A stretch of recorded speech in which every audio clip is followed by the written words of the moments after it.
Hey guys, it's James here with Living Lehigh Valley, Keller Williams.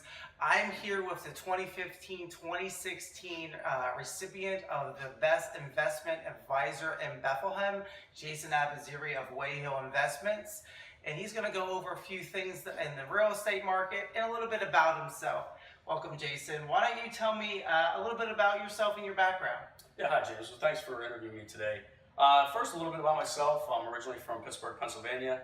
I relocated out to the Philadelphia, Lehigh Valley area roughly about 15 years ago. I currently live in Bethlehem. I have a wife, Kara, and two children, 2 and 4 years old. Awesome. And so one of the things I want to ask you is there's tons of financial advisors out there, financial groups, and for the average person, it's like, how do you choose one? What makes one better than the other? How do I know that I can trust you? And trust is a big thing in finance. Why don't you tell the viewers a little bit about what you do that sets you apart and makes you different? Yeah, it's a great question. And you know, the financial world is very difficult to dissect, one advisor from the other. I think the key thing with working with a financial advisor is to work with somebody that you like as a person, that you can trust. That number one is the number one issue. The second thing that you have to do, which takes a little more work, you really have to take a look at the type of business that they run. When I created my firm back in 2004, we wanted to do something that was different, something different from the traditional financial model. And what I mean by that is we created a company that, first of all, we're independent, so we're not owned by a parent company. And what does that mean for the viewers? Well, basically, when you work for an independent advisor, they basically are working for you. They don't have a parent company that has shareholders or corporate executives that they're, in essence, their revenue is working for the shareholders. For us, we work for our clients. We don't have that shareholder. So it's more of a client-centric approach. It's a more client-centric approach, exactly. And we're a fee-only advisor. So what that means is basically we don't operate on a commission basis. None of the products and services that we recommend do we receive any sort of commission or kickback. And finally, and probably the most important thing about Weyhill is that we are fiduciary advisors. What does that mean? The fiduciary advisor basically means that we work for our clients in a legal capacity. This fiduciary standpoint differentiates us from fiduciary advisors from roughly about 90% of the other financial advisors out there that work under the suitability standard. So basically the nice thing with that is when a client engages a firm like Weyhill, if they like the advisor and they trust the advisor, fiduciary advisors stand in that special relationship of trusting that client where they're legally responsible for putting their interest ahead of the advisor's interest. Right, just like I would have in real estate, right? Our oath has a fiduciary responsibility that I'm not supposed to put my interest ahead of the client. So if I was going to list my own home, I have to let everybody know it's my house. I can't hide that fact, right? Exactly. So, obviously I'm in real estate, so I'm going to ask you a couple questions that are related to real estate. And the first one of which is, right now we have an issue with a lot of millennials and people a little bit older than the millennial generation having problems getting loans, right? Because they have a high credit to debt ratio because of really one main factor, and it's not credit cards, it's student loan debt. What would you say to those people as a good way to approach that, to position themselves to be able to get a loan to afford a house? Yeah, it's a great question. So what I would say and again, with real estate and investing, these are investments, right?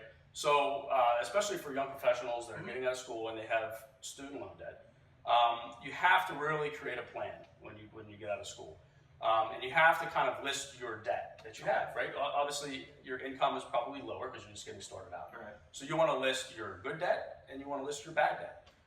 We would classify student loans as good debt. There's a lot of benefits of having student loans. For one, it increases your credit score if you make your payments on time. Bad debt, which you want to take a look at, would be things like credit card debt. Look at credit card debt, then maybe look at the car loans, and then student loans last. But the key thing I would recommend for people that, graduating college and starting out is to create that plan of attack. Once you focus on paying off certain debts, you want to create a savings account. Right. Okay. And another question that we're hit with now in 2017 is we've been at a historic low for interest rates on loans, right? We've been there for quite a while now.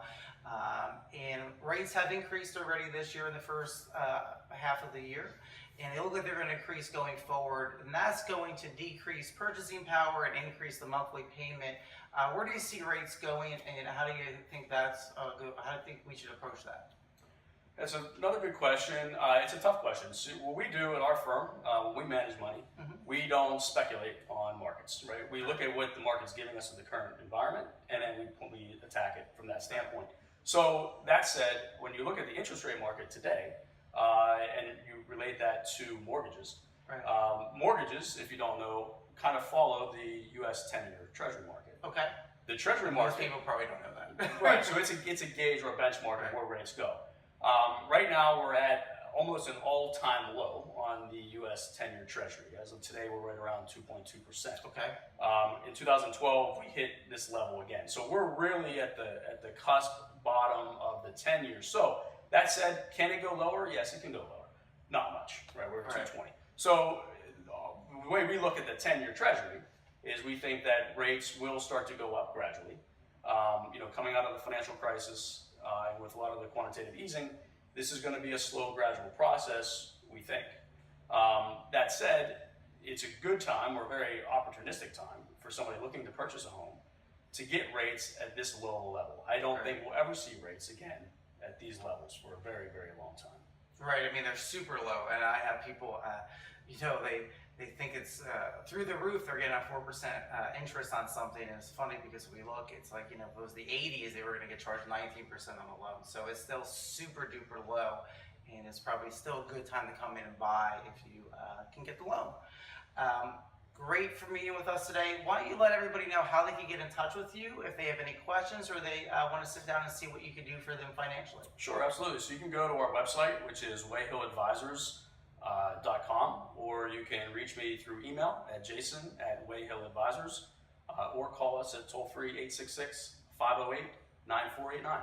Awesome, guys. See you later.